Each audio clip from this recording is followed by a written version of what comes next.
And the 15 minutes is the time frame that it takes your mind to realize that your stomach is full. And so sometimes you, What? yeah, Okay. That's like dope. sometimes you think I want more food, but if you just wait about 15 minutes, you might not even want the food. You might be like, oh, I'm full. I'm good. I don't even want any more. I'm full now, you know? That's crazy. I never thought about I'm gonna try that. I'm gonna try that. that. Because I can tell you And right so, now, I'm usually going for seconds way before 15 minutes. Yeah, most Two people minutes. do. Right. so we just went vegan or meatless, or should I say, right? Let's say about 45 days. Everybody's here. I've had some meat, some shrimp, right, some fish.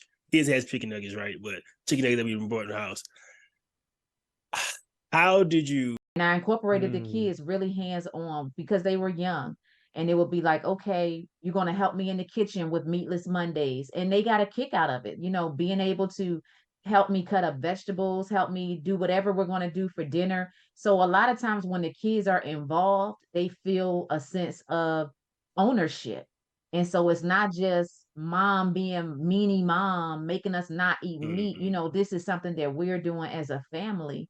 And so if you're trying to make that shift, get your kids involved, get your family involved in this change as well. But let's just say that each person is born with a heart, and your heart is designed to give you a certain amount of beats mm, per lifespan, right?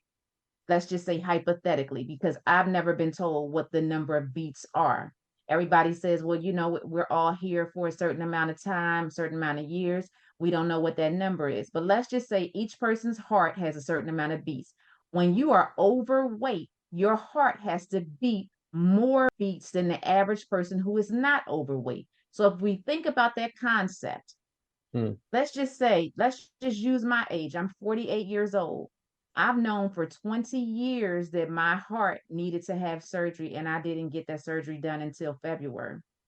That means that my heart was beating abnormally for at least 20 years, right? I knew that. The That's scary. same way that people are overweight, you know that there's problems in your body that you don't want to address. We can all say, oh, I just look like this and I'm fine with how I look. We're not talking about looks. We're talking about your lifespan. So if your heart is having to beat more beats than it actually should, you're condensing your lifespan. You're That's real. shortening your lifespan. So I don't have conversations with people who want to talk about how they look.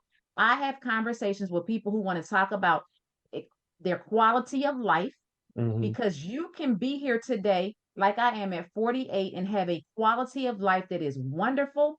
You could be here today at 48 and have a quality of life that is horrible because of Right. the And you changes see that it all you the time. decided not to make.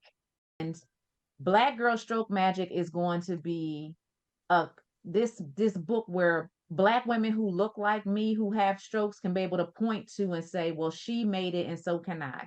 On page 57, she looks like me, her story I identify with, she did it and I'm going to get through this. And whether it is fully walking and functioning in life like I am, or even just in a wheelchair, or back in life partially, however it is the recovery process looks for someone, they'll have somebody to identify with.